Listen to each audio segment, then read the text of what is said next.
Welcome to the Did Nothing Wrong podcast, where we try to cut through the noise and help you make sense of the chaotic information space around us. I'm Griff Somke. And I'm Jay McKenzie. The clown car that is the GOP presidential primary rolls on as more candidates declare and one drops out. And a famous Russian podcaster turns out to be an American Navy veteran in Washington State. If you like what you're hearing, please give us a rating and a review on the app that you're listening on. Be sure to subscribe at didnothingwrongpod.com to get our content straight into your inbox. All of our work is free, but we're extremely grateful for paid subscriptions and donations that ensure that we can keep doing this important work. Thank you.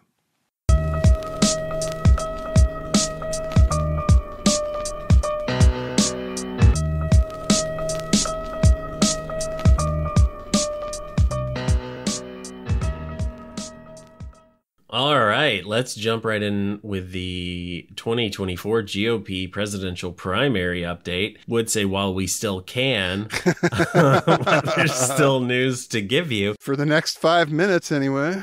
Yeah. How can you win a campaign before your primary opponents have actually declared? Well, maybe we're finding out. Some art of war shit right there. Well, I don't know, because as an Antifa communist, I specific. All right.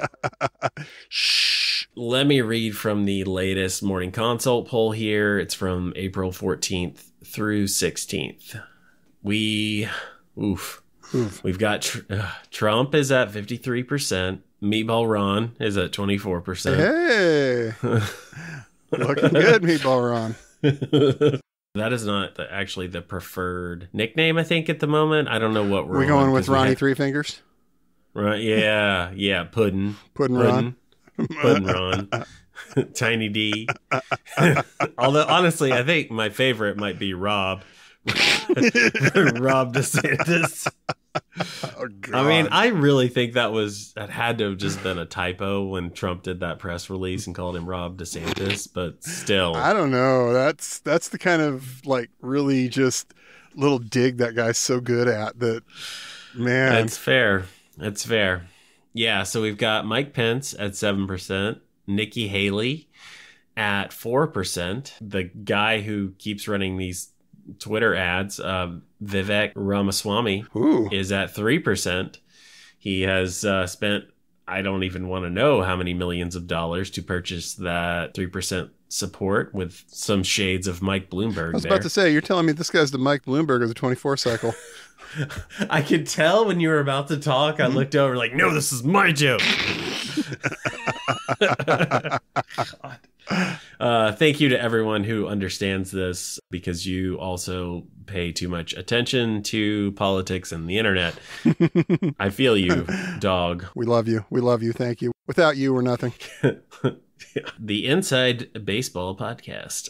Yes. So Liz Cheney is at 2% for the, I guess, 2% of the Republican Party that remains that is not pro-insurrectionist. And I guess maybe this is the 2% that is anti-woke, but also anti-insurrectionist. I think that may be the best we can hope for in this. That sounds like about 2% of the Republican Party right there. Yeah, I think 2% hits it pretty well. Yeah, then we've got Tim Scott. Who? My wife asked the same thing. She's like, where is South Carolina? South Carolina. Is he? Okay. Yeah. Okay. Uh-huh. Yeah, he exists. The junior senator. Somebody from South Carolina has to run for the presidency, and Lindsey Graham just ain't feeling it this year, so. Yeah. Well, yeah, we've already got Nikki Haley, although I guess she's moved on to bigger and better apologisms. Yeah, okay, so then rounding out this poll, we have Greg Abbott, who has not declared and not shown any overt signs that he's running, but who knows? We'll see if his number bumps up once he pardons that absolutely vile racist. Could very well, yeah. The Tucker bump might be on his way soon. Hey, yeah, and then we've got South Dakota Governor Kristi Noem at 1%. Who? Yeah. Well, she... yeah, so we've got Vivek Ramaswamy. He's buying those Twitter ads, and I'm assuming he's on other social media platforms. Don't know, don't really care. But he's got ultra MAGA folks like Matt Gaetz retweeting him because he wants to abolish various government agencies, as does Matt Gaetz. Honestly, you look at Matt Gaetz and you think about it. What's the difference between Matt Gaetz and an anarchist? Is it the suit? Depends on which flavor of anarchist you're talking about, but not a whole lot in some cases. Anarcho-libertarian? Uh-huh. I don't... I guess maybe is that a thing? Oh, absolutely. It's a thing. That's the next step past Ron Paul, basically. You go a little farther down that road and you get into some anarcho-capitalist types. And that's very close to what you'll hear Matt Gaetz kind of talking about at some points. So those are the guys that have swastika tattoos, but then they say that they've moved on and become more educated in their beliefs. Like, what's really different? Don't think about it too hard. The rest of the potentials out there, there are some names that we haven't mentioned. Former Arkansas Governor Asa? Not sure. Once he starts polling over 1%, we'll look up how you pronounce his name. Yeah, exactly. He's supposed to announce his run on April 26th, which I don't know why, but he is. Mike Pompeo, there was half a whisper that he was going to run, but he has explicitly stated that he will not run. So it does look like he just had a book tour and wanted a little more publicity, and he got it. And former Maryland Governor Larry Hogan has said he's not running. Arkansas Senator Tom Cotton isn't running. I think his flavor of fascism is just not quite ready for prime time, but he's a young guy. He's got some time. Oh, absolutely he does. Maybe one day he'll get to send in those tanks like we know he wants to. And Chris Christie is still alive, and maybe he doesn't like the beach that much after all and needs something else to do. Once again, kudos if you understand that joke and meme. I appreciate you. Thank you for listening. I'm not seeing a lot of organic support for Chris Christie out there. How about you? No, there's like, I think about 3 Chris Christie voters. Like, I can't believe looking at that poll that Mike Pence is at 7%. That is, whoa. I don't believe it. I want to recount because I just don't think 7% of people, I mean, maybe a good chunk of that 7% just want to get close enough to Mike Pence to hang him. Yeah. I bet more than 7% of the GOP base probably wants to hang that guy. Fuck, it's dark. It's dark. Hey, we're not the ones that built the gallows and made the sign, okay? I mean, and we're not the ones who did the chant, and Trump seems to be reveling in every bit of pain and hate thrown Mike Pence's way, because there's a story with the first Roman emperor, Octavian, who became Augustus when he was the Roman emperor. Okay. He sent troops into what is now Germany. He was trying to conquer Germany, essentially up to the Elbe River. They started to form a province there. It was something like 15 years. They made a lot of headway. They almost conquered all of Germany. They considered them all barbarians, but okay, they're gonna build up the roads and build up the cities and the infrastructure and civilize these people. But long story short, somebody who they think is an ally betrays them. 3 Roman legions get murdered at Teutoburg Forest, and the whole plan for Germany just has to get scrapped. Well, Augustus did not take this well. He is reported to have walked around his palace yelling at the commander who died, who lost all the troops in Germany, who essentially ruined all of his plans. And Augustus would supposedly walk around saying, "Varus, give me back my legions." And I just picture Trump walking around Mar-a-Lago saying, "Pence, do not certify! Do not certify!" Because in his mind, Mike Pence could have saved his presidency. Mike Pence could have somehow made the call and saved him, and he'd still be in charge if Mike Pence had done the right thing. So if he had done the right thing, I don't think that one's ever going to heal. Ever. Could have saved America. Could have kept that German province, and maybe the Roman Empire would still be around today. You don't know. I don't. You're alternate history. You can't Can't disprove it. Can't do it. Well, looking at the rest of the list from the poll that you mentioned, Kristi Noem hasn't said if she's running or not, but her name keeps coming up. She's been considered as a VP option for Trump in 2024, along with names that have been floated like Marjorie Taylor Greene, Carrie Lake, Nikki Haley. Yeah, he probably wants a woman to run with him for, I guess, trying to prove that he's not a horrible sexist or something. Maybe it'll work. I don't know. Yeah, every name that keeps getting thrown out there appears to be a woman, and I'm not sure how well he can really tolerate a woman, but I guess she will be the vice president and technically have to answer to him, so maybe he can live with that. If you're not catching the undertone here that, MAGA is just extremely misogynistic, and that all starts with Trump. So, but they're happy to, if they can find a woman who's willing to hop on board, they'll take that. And Trump does appear to have some actual campaign people who know what they're doing around him, and they appear to be telling him he needs a woman. So it does look like it'll be a woman as VP. But in any case, I don't know who he's going to pick. But yeah, he knows, and they know that he needs a lot more support from white working class women if he wants to have any chance of winning in 2024. Right, definitely. And then you have Nikki Haley and Mike Pence, and things have not been going great for either of their campaigns recently at all. No, they haven't. And here's a New York Times report titled "How Nikki Haley's Campaign Inflated Her Fundraising Haul."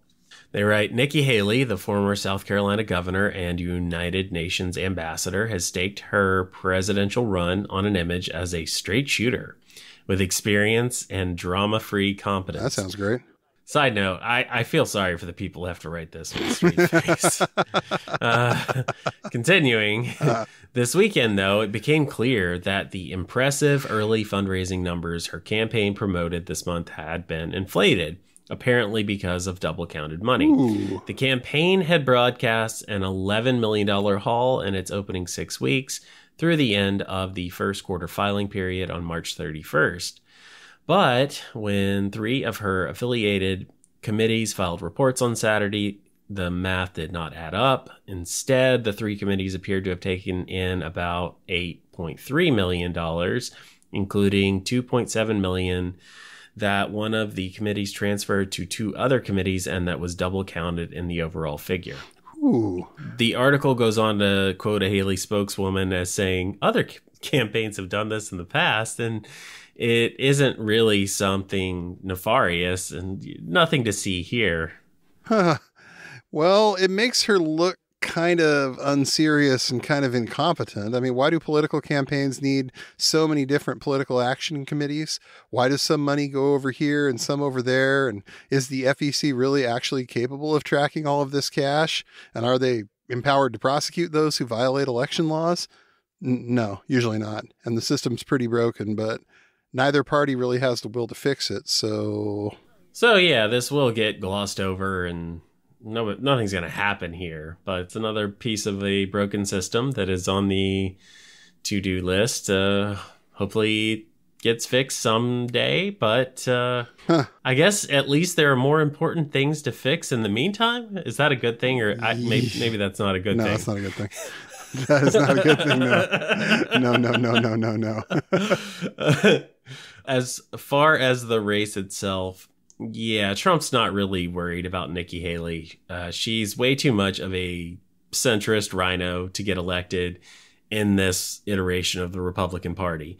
And I thought about including some of his truths about her, but it's just normal Trump misogyny and dismissiveness of women.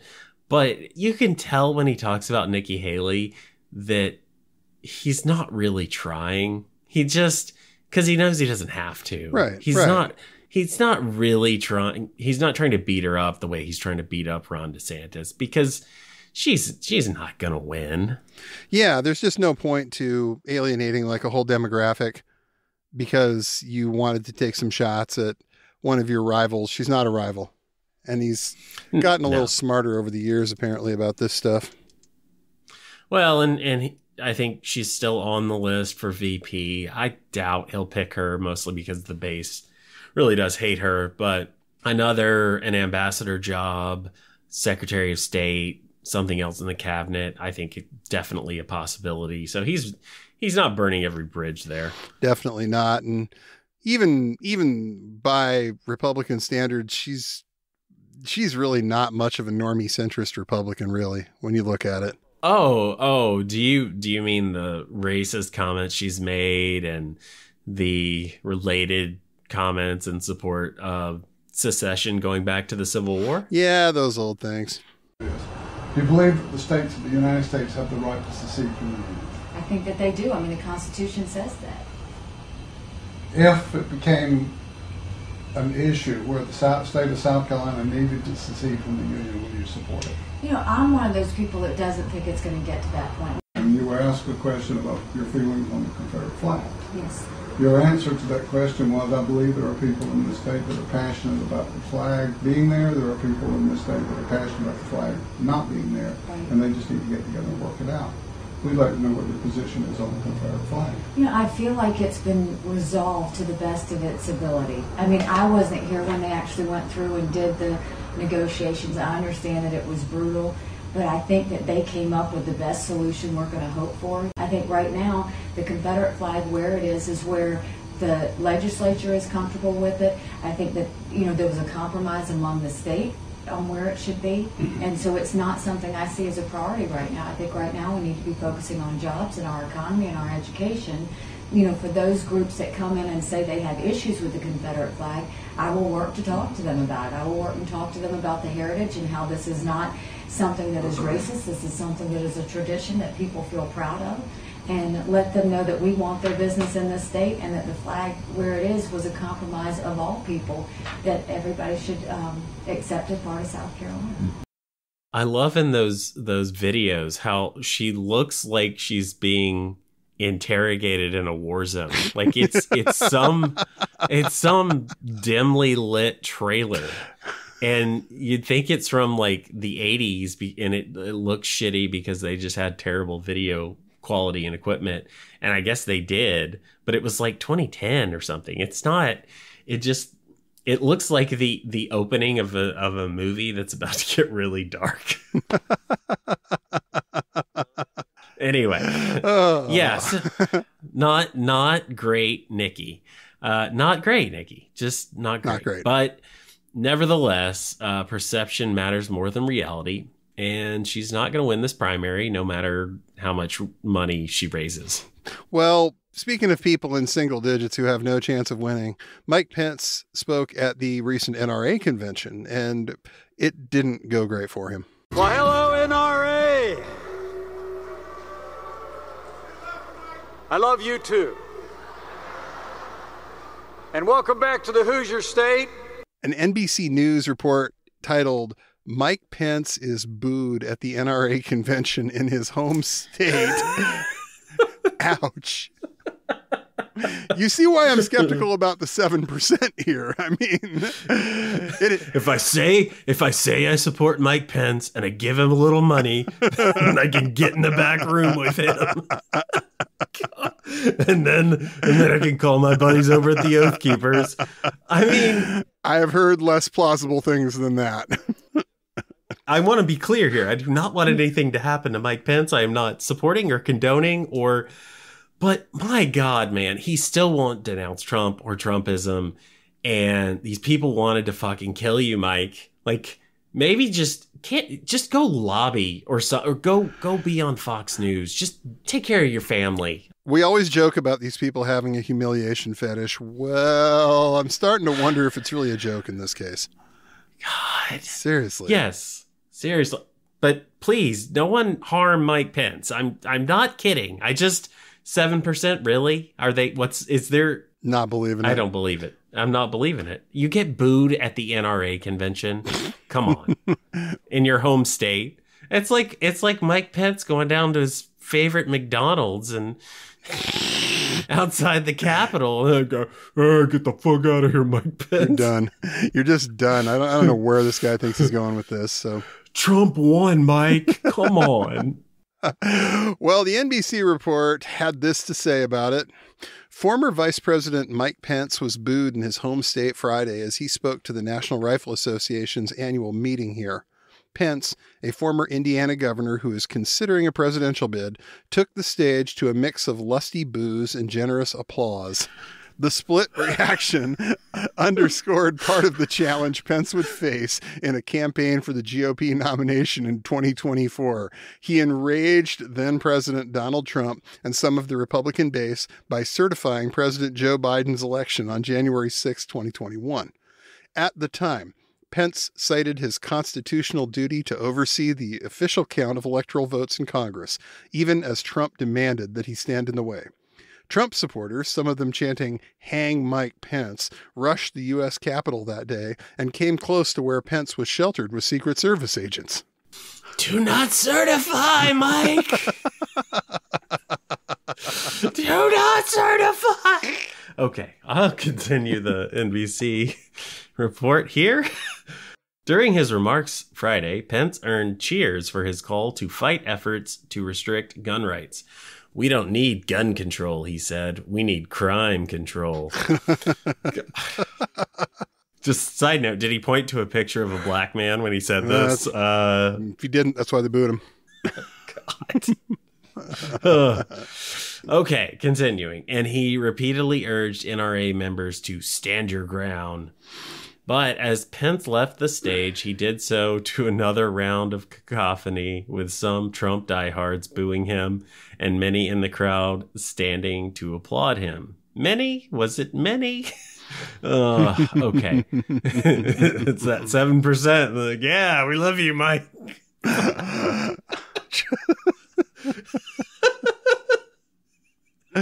No. No. I don't care what you say. That doesn't exist. No. Hey, Mike, when's the private dinner? That is far more likely than 7% of the party at this point being ready to vote for that man for president. Yeah. Pence. NBC here. Sorry, gonna continue. Stay in character. Pence was governor of Indiana from 2013 to 2017 when he became vice president, and previously represented the state of Indiana in the House. Later in the day, Trump spoke and noted the reception Pence received.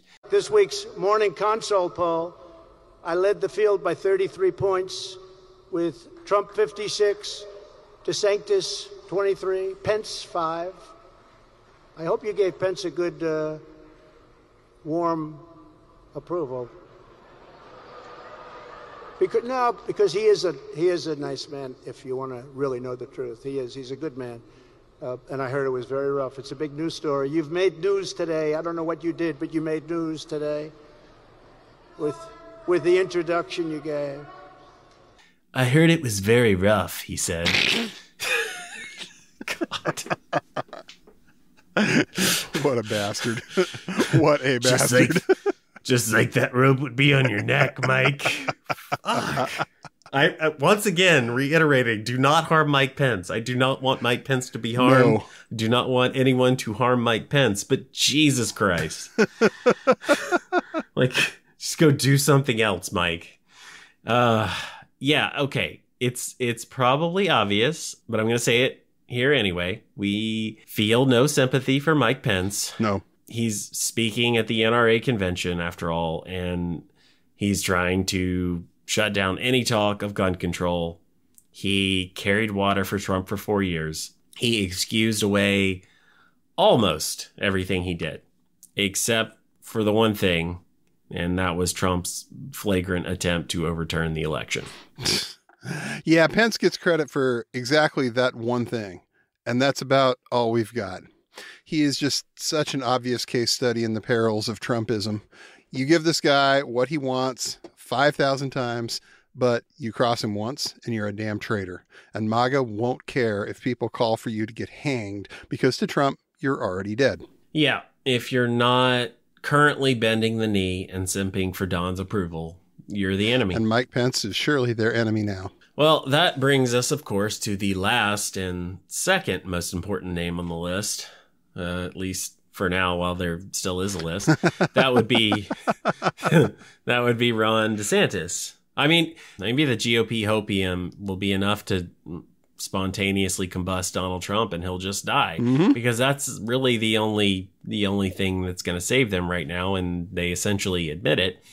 I still think of that McKay Coppins article in The Atlantic where he really says they just, maybe he'll die. They think maybe he'll die. And that's like, how are you going to beat him? Well, none of us live forever. Okay. Well, yeah. Okay. Say what you want, but it's a strategy. Yeah. So Ron DeSantis has not actually declared for president, in part because Florida's current laws would require him to resign as governor within a certain number of days if he did so. But you have to imagine DeSantis has enough support in the Florida legislature to change those laws if he wants to, yet he hasn't done so. Well, maybe there are some technical or procedural issues involved here in delaying a bill to rectify this, and we're not sure, but what we do know, however, is that since last week, DeSantis asked Florida's congressional delegation to hold off on endorsing Trump. And since he asked, 2 more reps have endorsed Trump. So it seems like the man's having a little trouble whipping his legislature on this kind of stuff. And maybe that's why the repeal to run bill is still the law of the land, because they don't seem to have any trouble passing various and sundry pieces of legislation that are quite damning and harmful to various other groups, but they can't get that one done. Weird. Mm-hmm. Weird. So maybe the support isn't there for a resign to run repeal, but the longer DeSantis doesn't announce, the more we start to wonder if he's going to declare for 2024 at all. His poll numbers peaked in the 30s a few months ago, and he's still hanging in there in the 20s with most polls right now. And in any other presidential race in any other year, you'd imagine he has to declare, shoot your shot and see how it goes. But still, this isn't a normal year, and Trump is not a normal opponent. No, and some of the polling in Iowa and New Hampshire has been favorable to DeSantis, but there's also been conflicting reports about can he really fundraise, and are they really taking to him? It's very, very early, and we keep seeing these reports of people actually meeting Ron and thinking, oh, this is the guy, because there's not much of a personality there, and you need a big personality to beat Trump. And he's sitting comfortably above 50% overall for the GOP field. And how's DeSantis really going to chip away at that? No. He's tried to outflank Trump on some issues, outflank him from the right, from the far, far right, and his numbers keep sliding. And now it seems like the donors are also noticing. Right. And they're not exactly abandoning him, but increasingly we're seeing people who want to back DeSantis kind of put one foot a little bit out the door. Things really aren't looking good for Meatball Ron right about now. Yeah, here's a report from Madison Derbyshire at the Financial Times on April 15th. She wrote, top Republican donor Thomas Petterfy is halting plans to help finance the U.S. presidential bid of Florida Governor Ron DeSantis due to his extreme positions on social issues. I'll have to put myself on hold, he said, because of his stance on abortion and book banning. Ooh. Somebody went there and said it. Mm-hmm. Myself and a bunch of friends are holding our powder dry. Well, the article notes that DeSantis' problems arose as he tried to appeal to the far-right MAGA base while also maintaining support from the more moderate Republican voters, and particularly donors who are turned off by the extreme stances and rhetoric. The article continues, DeSantis has aimed to ban books dealing with sexual and LGBTQ themes from Florida schools and supported a ban on abortions after 6 weeks in the state. Petterfy said he no longer believed that DeSantis had the same odds to unseat Trump in the Republican primary that he did at the start of the year. Quote, DeSantis seems to have lost some momentum, unquote. Pederfy, who founded digital trading platform Interactive Brokers, has long been a top Republican donor. In 2022, he gave $7.7 million to individual Republicans' campaigns and to conservative political action committees, up from $7.2 million in 2020, according to Open Secret's campaign finance data. In January, Pederfy told the Financial Times that he was a fan of DeSantis and was, quote, looking forward, unquote, to backing a presidential bid by the governor. But now he says, quote, I am more reluctant to back him. We are waiting to see who among the primary candidates is most likely to be able to win the general and then put all of our firepower behind them, unquote. Until recently, Pederfy was the richest man in Florida. He's worth about $26 billion. Whoa, damn. So this loss is going to sting. And it's not like the guy is dropping DeSantis because he's got these puritanical values. He told the Financial Times that he supports DeSantis's fight with Disney, for example. It just kind of sounds more like he just doesn't think Ron can win. And while it's not impossible, his campaign or pre-campaign or shadow campaign or exploratory committee or whatever this is just consistently moving in the wrong direction. Yeah. And talking doesn't seem to help. No. The more people seem to see of this guy, the less they actually like him. And again, we haven't even gotten to the debates yet. We haven't gotten to the point where he has to get on a stage with Donald Trump. And that's going to, as Rick Wilson said on our show, going to get real ugly. He's going to talk about policies and, how we enacted this and that and whatever. And I mean, Trump's going to call him a midget or something on stage, and he's just going to melt. He's going to bring a flat screen monitor out, and he's going to play the DeSantis campaign commercial where he talks about how wonderful Trump is. And then he's going to be done. That's all he has to do. Everyone knows my husband, Ron DeSantis, is endorsed by President Trump, but he's also an amazing dad. Ron loves playing with the kids. Build the wall. He reads stories. Then Mr. Trump said, "You're fired." I love that part. He's teaching Madison to talk. Make America great again. People say Ron's all Trump, but he is so much more. Big league. So good. I just thought you should know. Ron DeSantis for governor. Yeah. Just like, why is this guy running against me? Look what he had to say about me 2 years ago when he wanted a job. If this man had not received my endorsement, he'd be a manager at the local Olive Garden right now.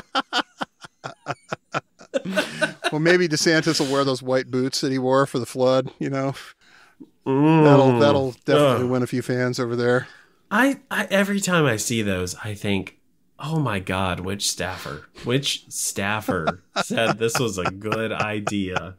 Yeah, he looks like a Dallas Cowboys cheerleader. I mean, it just... you got to have that one person on a campaign that can say no to you. And I think the boots are kind of evidence that, maybe Ron DeSantis just doesn't have that person on the campaign. Yeah. Someone should have. Yeah. Someone should have said, Ron, don't. Don't do it, You sir. will be memed until you cry, and then they will make memes about you crying.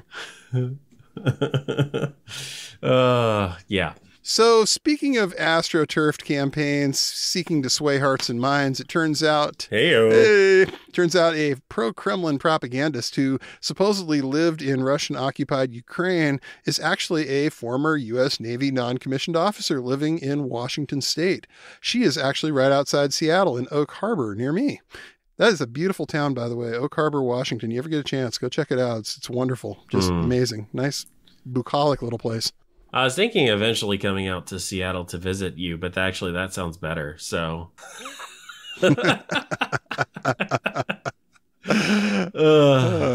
yeah. Just a Jersey girl living in Washington State by way of not Russian occupied Ukraine. No. Not ever. Yeah. But it's crazy. It's weird. Another pro-Kremlin propagandist who is not actually an honest broker or reliable source of information. I am truly, truly shocked by this. It's unbelievable turn of events. We all are, Timothy. We all are. Here's the Wall Street Journal with the report. You can call me. I can do that? Oh, wow. Go ahead. Well, I've made it. Here's the Wall Street Journal with the report. A social media account overseen by a former U.S. Navy non-commissioned officer, a prominent online voice supporting Russia's war on Ukraine, played a key role in the spread of intelligence documents allegedly leaked by Airman First Class Jack Teixeira, reposting files from obscure online chat rooms. A purported Russian blogger known as Donbass Devushka, which translates as Donbass Girl, is the face of a network of pro-Kremlin social media, podcasting, merchandise, and fundraising accounts. But the person who hosted podcasts as Donbass Devushka and oversees these accounts is a Washington State former U.S. enlisted aviation electronics technician whose real name is Sarah Bills. Russia first intervened in the Donbass part of eastern Ukraine in 2014, and most of the recent fighting has focused on that area. Miss Bills, 37 years old, served at the U.S. Naval Air Station on Whidbey Island until late last year, even as the accounts she had established glorified the Russian military and the paramilitary Wagner Group. They are among the most widely followed English-language social media outlets promoting Russia's views. The article adds, on April 5th, the Donbass Devushka Telegram account posted 4 of the allegedly leaked classified documents to its 65,000 followers, according to a screenshot seen by the Wall Street Journal. That led several large Russian social media accounts to pick up the documents, after which the Pentagon launched an investigation. Ms. Bills says another administrator posted the 4 files.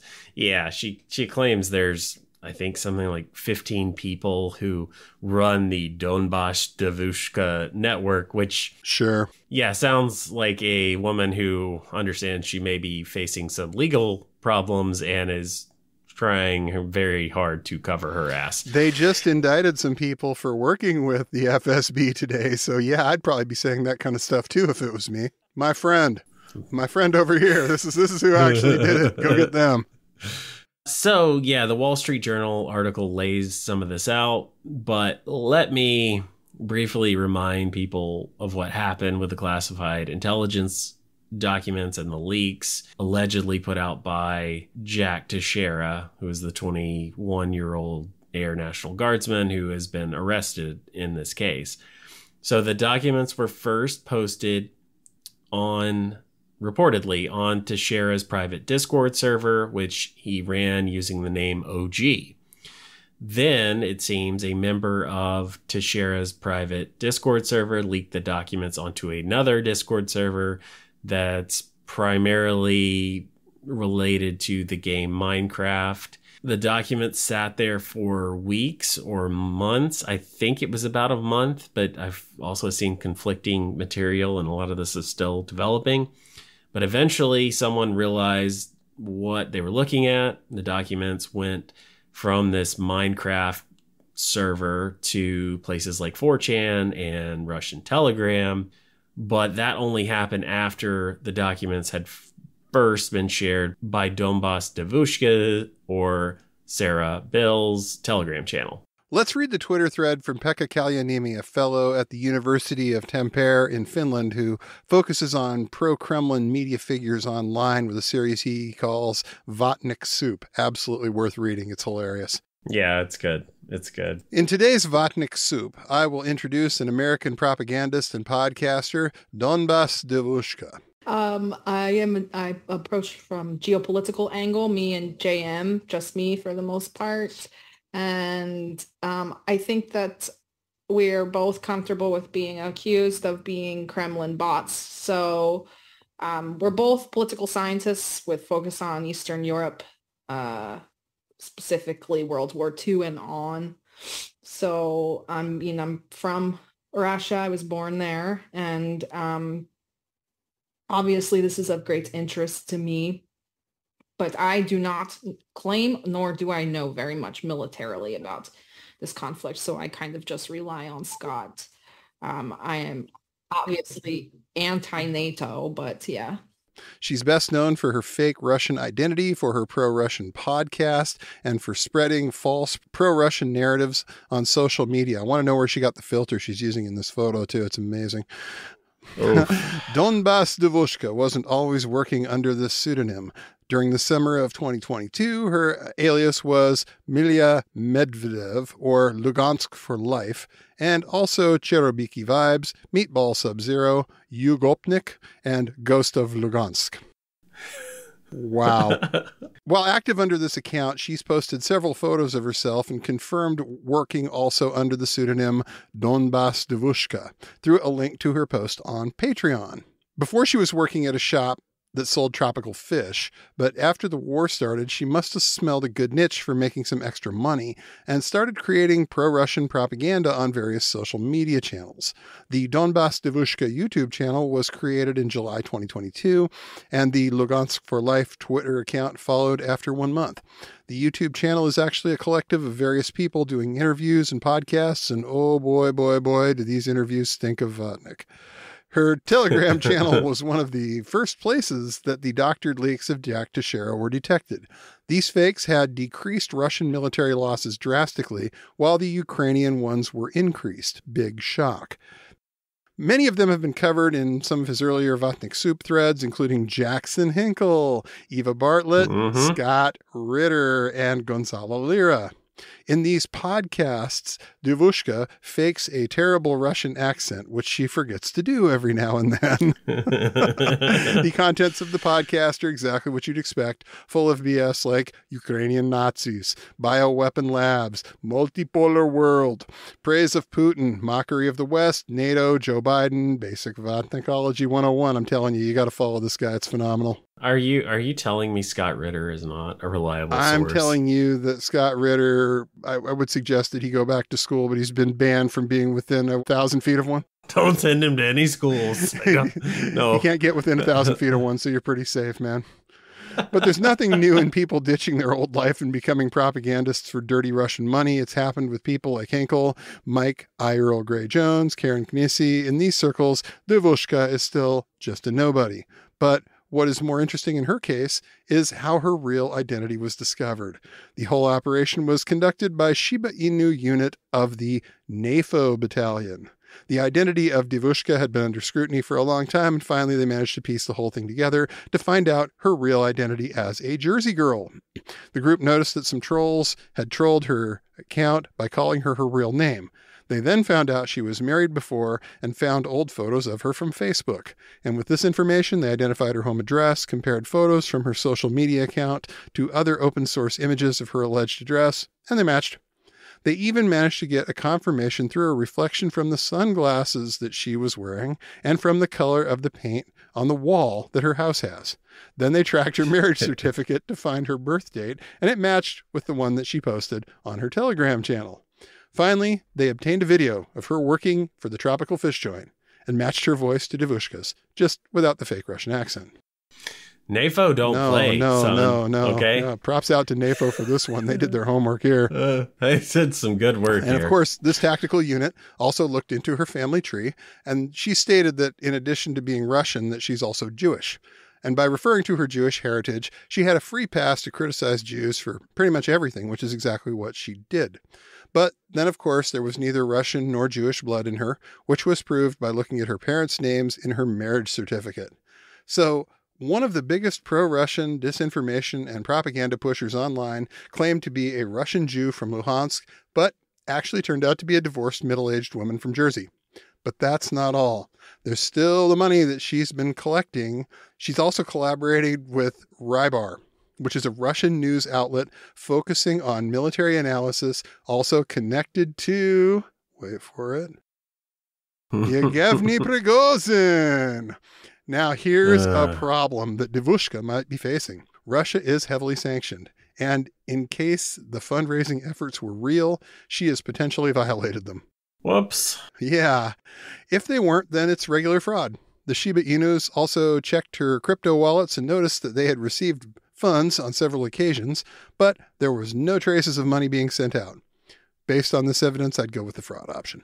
As of today, her account, the other one, the Pilmeri Pusha, has been suspended. And, big ups to NAFO for their incredible work. Yeah. Good going, fellas. Good work. Good work. No kidding.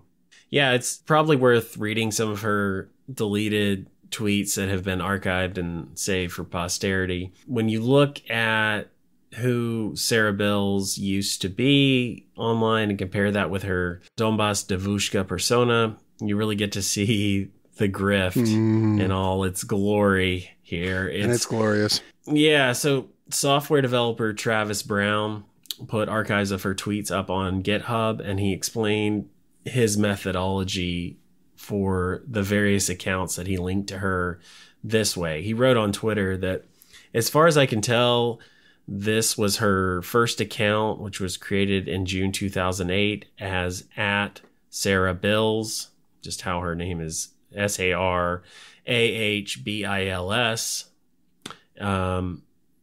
It was changed briefly to @Dollabills, DOLLABILS in 2020. Then to, I'm just going to spell it. It's COMGOPNITSA, Komgopnitsa. And then finally suspended as @Meatball Sub-Zero, which has previously been noted as belonging to Donbass Devushka. Yeah, so it is interesting, though, because looking at her tweets from 2020, so I know Pekka's thread there, it said that she was lying about being Jewish, but even in 2020 with these deleted tweets, like here's one that Travis Brown picked up that said, "Every time I get arrested, I make sure to scream that I'm wearing a wire and I'm being persecuted for being Jewish." Another one screaming about a Rolex and being arrested because she's Jewish. See, Whoa.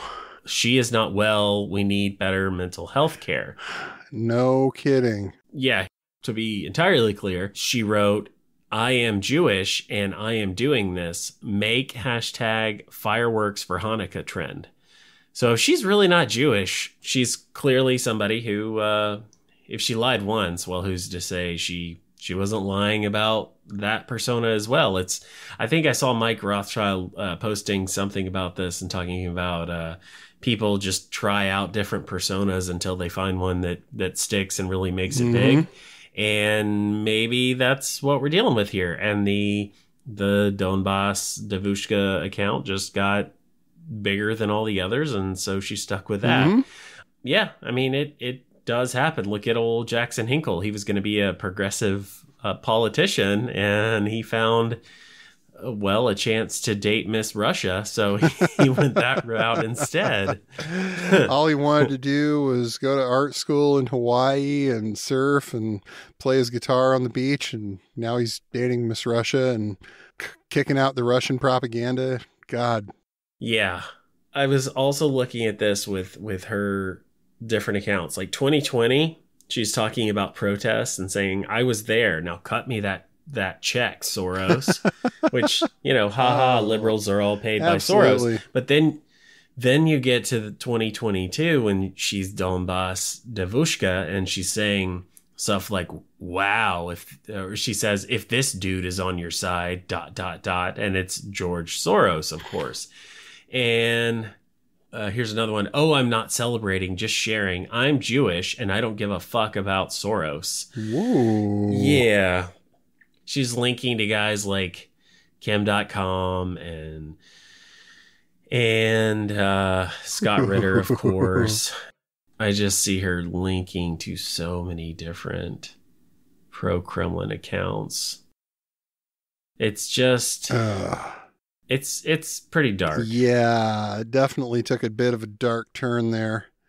Looks like, she, like you said, found a way to make some money and apparently ran with it full steam ahead.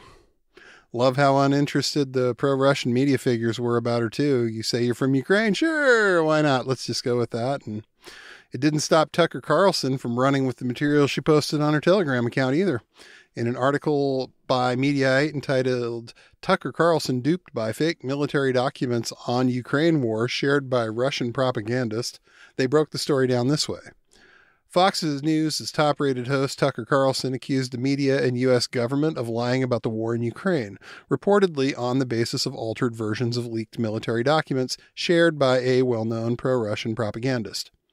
Over the weekend, the Wall Street Journal's chief foreign affairs correspondent Yaroslav Trofimov interviewed the woman behind the social media channel, from which Carlson appeared to get a critical piece of information that he used to attack the Biden administration in a searing screed last Thursday. The second thing we have heard over and over again is that Ukraine is winning that war. Ukrainian troops are brave and noble. Russian troops are evil and incompetent.